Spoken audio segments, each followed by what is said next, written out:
Geeks with beards, geeks with beards. Look who's here, geeks with beards. No need to fear, we're right here. We got beards, so listen clear.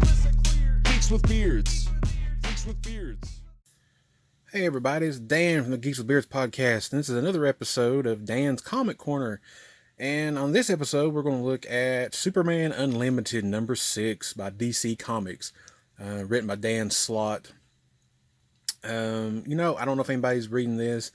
Man, I hadn't been reading Superman comics for a long time. Probably New 52 was the last time I read any Superman comics. Maybe a little Rebirth. I can't remember. But like Iron Man did when the new James Gunn Superman movie came out, I really, really like that movie. I know it gets some negativity, but I really like that movie.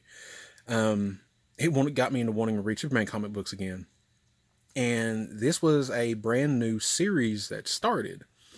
And like I said, it's only on the 6th issue right now that I have. I think it's 7 or 8's coming out. And I really like it. I like what they're doing with it. It's pretty much kind of self-contained story. And a little background on it, if you don't know, basically in this series, Superman in the first issue tries to stop what he thinks is a big meteor coming to Earth to destroy Earth, and he finds out, and he thinks that it's covered by this metal, and I forget the name of it, unfortunately, that won't be discovered until years and years and years in the future. But you find out, and he finds out, that only this thin outer layer is this metal that is actually a solid chunk of kryptonite. And he basically, his life flashes before his eyes as he's trying to save the Earth from this giant, huge chunk of kryptonite that's falling from space. He does divert it, and he thinks everything's okay. Then he notices with his telescopic vision that, it's going to hit some fishermen in a lake.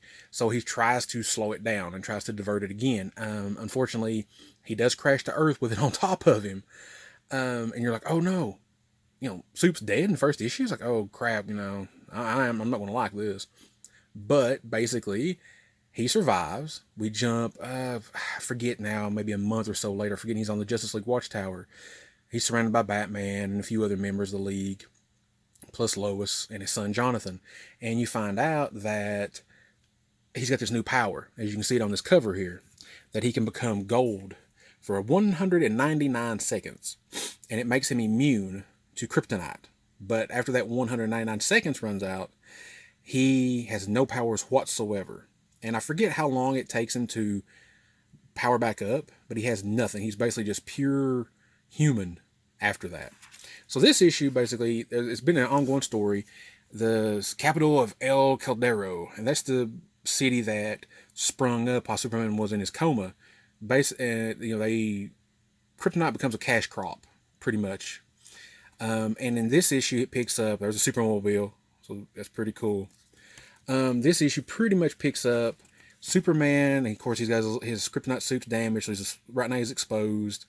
The Kryptonite Knights, they are residents of El Caldero, and basically you have the Cobra terrorist organization, not from G.I. Joe, but another one.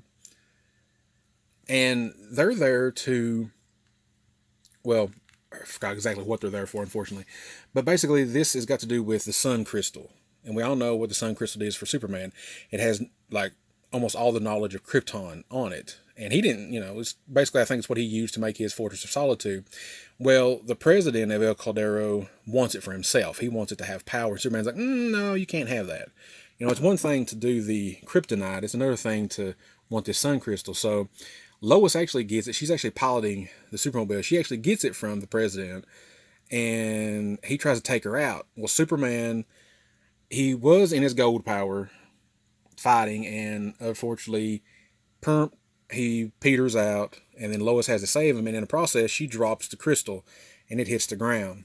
Well, by the end, I skipped ahead, I apologize, and I did it again. By the end, when the kryptonite hits the ground, it basically builds kind of like a Fortress of Solitude, and there's the president of El Caldero, Now he's the king of Krypton because, of course, it gives him all kinds of information about Krypton and Superman and everything. So he's kind of crooked.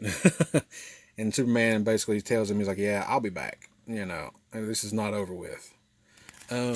So, yeah, as for a Superman comic book, it's actually really good. I enjoy it. I don't know if it's the best one that's out there because, there are a couple other Superman titles out there like always. But for me, I like this new power. And I'm assuming the power is in the other Superman comics as well. I don't think it's not just in this one. I'm pretty sure this is in all of the universe, I believe. But I think it's a cool thing. A lot of people complain because he's got a whole new power. I think it's a cool power. It's a limited power. It's not just something he can switch on and off whenever he wants to. He can only do it, one time, and then once it runs out, he has to recuperate, So, yeah. If you're not reading Superman Unlimited, I'd go pick it up. Like I said, this is the 6th issue. If you can find the first 5, they're definitely worth picking up. Superman fan or not, if you're not, I think it'll make you a Superman fan again. It has me. So yeah. Until next time, this has been Dan, and good reading, everybody. Geeks with beards. Geeks with beards. Look who's here. Geeks with beards. No need to fear.